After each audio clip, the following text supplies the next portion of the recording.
Yesterday courier private limited. Domestic international cargo உங்கள் இல்லம் தேடி வந்து கொரியர் புக்கிங் டெலிவரி செய்து தரப்படும். தலைப்புச் செய்திகள். நவராத்திரி என்பது தூய பக்தியை குறிக்கும் பண்டிகை என பிரதமர் நரேந்திர மோடி பதிவு. பாடகர் பண்டிட் ஜஸ்ராஜின் பாடலை ஷேர் செய்த வாழ்த்து. அதிமுக பாஜக கூட்டணியில் மீண்டும் ஓபிஎஸ்ஐ சேர்க்க இபிஎஸ் ஒப்புக்கொண்டதாக தகவல். டிடிவி தினகரனை சேர்க்க திட்டவட்ட மறுப்பு. கிராம உதவியாளர்களுக்கான வயது வரம்பை உயர்த்தியது தமிழக அரசு.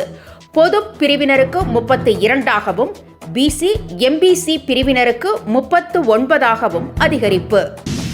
வங்கக்கடலில் அடுத்தடுத்து 2 காற்றழுத்த தாழ்வு பகுதி உருவாக வாய்ப்பு. 3 நாட்களுக்கு இடி மின்னலுடன் மழை பெய்யக்கூடும் என வானிலை ஆய்வு மையம் கணிப்பு. தங்கத்தின் விலையில் மீண்டும் புதிய உச்சம்.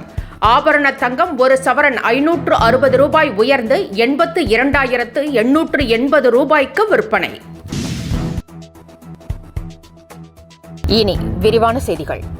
நவராத்திரி என்பது தூய பக்தியை குறிக்கும் பண்டிகை என பிரதமர் நரேந்திர மோடி பதிவிட்டுள்ளார்.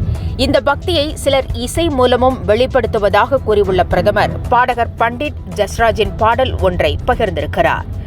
மேலும் தாங்கள் பாடிய பக்தி பாடல்களையோ அல்லது தங்களுக்கு பிடித்த பக்தி பாடல்களையோ அனுப்பும்படியும் பிரதமர் கேட்டுக் கொண்டுள்ளார். வரும் நாட்களில் அதில் சிலவற்றை பதிவிடப் போவதாகவும் பிரதமர் தெரிவித்துள்ளார்.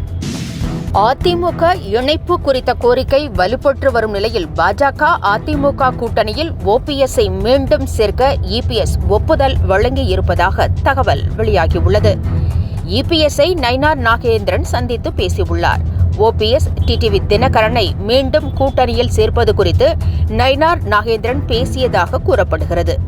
இதனிடையே ஓபிஎஸ்க்கு மட்டுமே இபிஎஸ் ஓகே சொன்னதாகவும் டிடிவி தினகரனுக்கு மறுப்பு தெரிவித்து விட்டதாகவும் கூறப்படுகிறது. கிராம உதவியாளர்களுக்கான வயது வரம்பை தமிழக அரசு உயர்த்தியிருக்கிறது. பொது பிரிவினருக்கு 32 வயதாக அதிகரிக்கப்பட்டுள்ளது. பிசி எம்பிசி பிரிவுகளுக்கு 39ஆகவும் எஸ்சி எஸ்டி மற்றும் கைம்பெண்களுக்கு 42ஆகவும் உயர்த்தப்பட்டுள்ளது. கிராம உதவியாளராக நியமனம் செய்யப்படும் ஒவ்வொரு விண்ணப்பதாரரிடம் இந்த வயது வரம்பு நிலையை மாவட்ட ஆட்சியர்கள் பின்பற்ற வேண்டும் என அறிவுறுத்தப்பட்டுள்ளது. ஜிஎஸ்டி வரி சீரமைக்கப்பட்டுள்ள நிலையில் பொருட்களின் விலை குறைப்பு பட்டியல்கள் வெளியாகி வருகிறது. குறிப்பாக எல்இடி டிவி, கார், எலக்ட்ரானிக் பொருட்களின் விலையை ஊடகங்கள் வெளியிட்டு வருகின்றன. இதனிடையே அனைத்து ரயில் நிலையங்களிலும் விற்கப்படும் பாட்டில் நீர் ₹1 குறைக்கப்பட்டுள்ளது. இதன்படி 1 லிட்டர் தண்ணீர் 15 ரூபாயிலிருந்து 14 ரூபாயாகவும், அரை லிட்டர் தண்ணீர் 10 ரூபாயிலிருந்து 9 ரூபாயாகவும் குறைக்கப்பட்டுள்ளது. வங்கக்கடலில் இன்றும் 25ஆம் தேதியும் 2 காற்றழுத்த தாழ்வு பகுதிகள் உருவாக வாய்ப்பிருப்பதாக வானிலை ஆய்வு மையம் தெரிவித்திருக்கிறது. இதில் 25ஆம் தேதி உருவாகும் காற்றழுத்த தாழ்வு பகுதி தாழ்வு மண்டலமாக வலுவடைந்து ஆந்திரா, ஒடிசா இடையே கரையை கடக்கும் என குறிப்பிடப்பட்டுள்ளது. இதன் காரணமாக தமிழகத்தில் அடுத்த 3 நாட்களுக்கு இடி மின்னலுடன் கூடிய மழை பெய்ய வாய்ப்பிருப்பதாகவும் கணிக்கப்பட்டுள்ளது. தங்கத்தின் விலை மீண்டும் அதிரடியாக உயர்ந்து புதிய உச்சத்தை எட்டியுள்ளது. 1 கிராம் ஆபரண தங்கம் 560 ரூபாய் உயர்ந்து 82,880 ரூபாய்க்கு விற்கப்படுகிறது. 1 கிராம் 70 ரூபாய் அதிகரித்து 10,360 ரூபாய்க்கு விற்பனை செய்யப்படுகிறது. தங்கத்தின் விலை சவரனுக்கு 83,000 ரூபாயை நெருங்குவது இதுவே முதன்முறை. வரும் 27ஆம் தேதி திட்டமிடப்பட்டிருந்த விஜயின் சேலம் சுற்றுப்பயணத்தில் மாற்றம் செய்யப்பட்டிருப்பதாக தகவல் வெளியாகியுள்ளது. முன்னதாக 27ஆம் தேதி சென்னை, திருவள்ளூரில் விஜய் சுற்றுப்பயணம் மேற்கொள்ள இருந்தார். ஆனால் அதில் மாற்றம் செய்து நாமக்கல், சேலத்தில் சுற்றுப்பயணம் மேற்கொள்வார் என அறிவிக்கப்பட்டது.